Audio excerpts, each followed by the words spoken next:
For me, becoming isn't about arriving somewhere or achieving a certain aim. I see it instead as a forward motion, a means of evolving, a way to reach continuously toward a better self.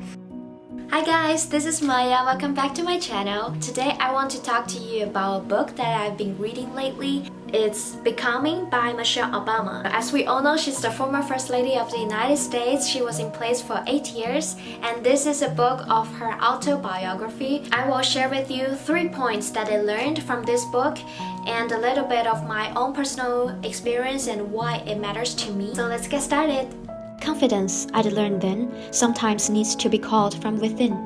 I've repeated the same words to myself many times now, through many climbs. Am I good enough?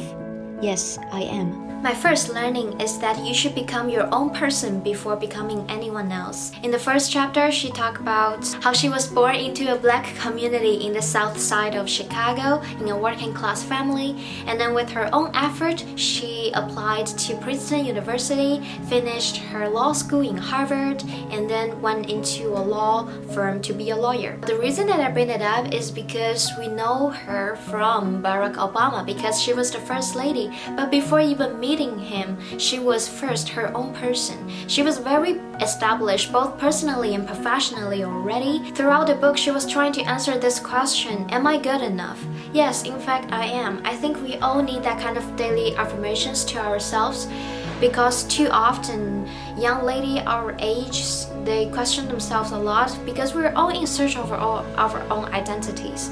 But even just to form a family, to have a relationship, I think we need to become our own person before we can rely on our happiness on anyone else. If in high school I'd felt as if I were representing my neighborhood, now at Princeton I was representing my race.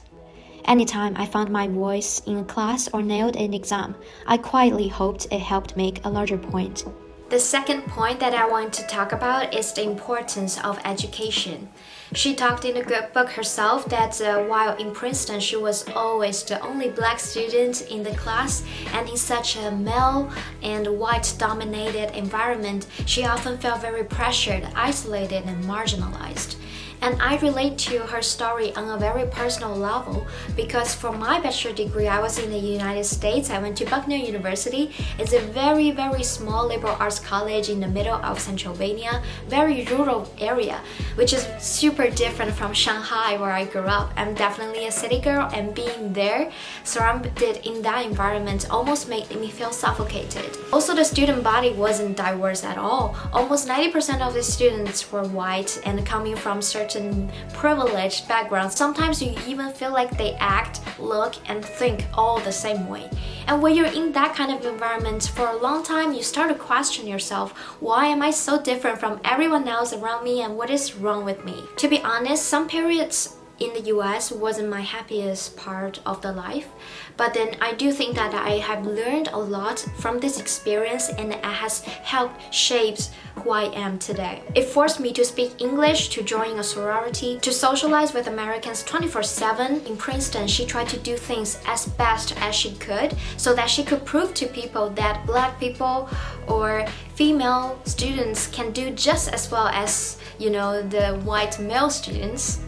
And actually, that was my mindset during a very long time as well, because I was always the only Asian or Chinese in my class, surrounded by Americans or international students, and I always hoped that when I answered a question or I nailed an exam, it could help them improve the impression on Chinese or Asian people in general, that we're also very intelligent, ambitious, and not afraid to speak up. It's true that an environment can pressure you, put you down, and even suffocate you. But if you are smart or strong enough to fight, at the end of the day, you're gonna realize that it help polishes you, push you forward, and form you into this invincible version of yourself that you didn't even know existed. And that is how I learned and grew from my college experience in the US. I didn't want them ever to believe that life began when the man of the house arrived home. We didn't wait for Dad. It was his job now to catch up with us. The last point that I'm going to talk about, the balance between career and family. We know that Michelle already had a very successful and growing career when she had to make sacrifices for the presidential campaign for Obama and also take more time from her work to take care of their 2 little daughters. And it makes me question, because nowadays we're always talk about how women balance their career and family, and it's weird how usually men never get posed this question. And for me, it's a little bit unfair that why it's always the female in the family or in a marriage who has to make compromises on her career and on her future, make time for the family. Because I think that everyone in a family should be equal. Although it is a topic a little bit too early for my age, but I do think it's important that we give it some discussion and thoughts. Her mom always taught her that make your money first and then worry about the happiness later. And I don't know if I completely agree with that statement.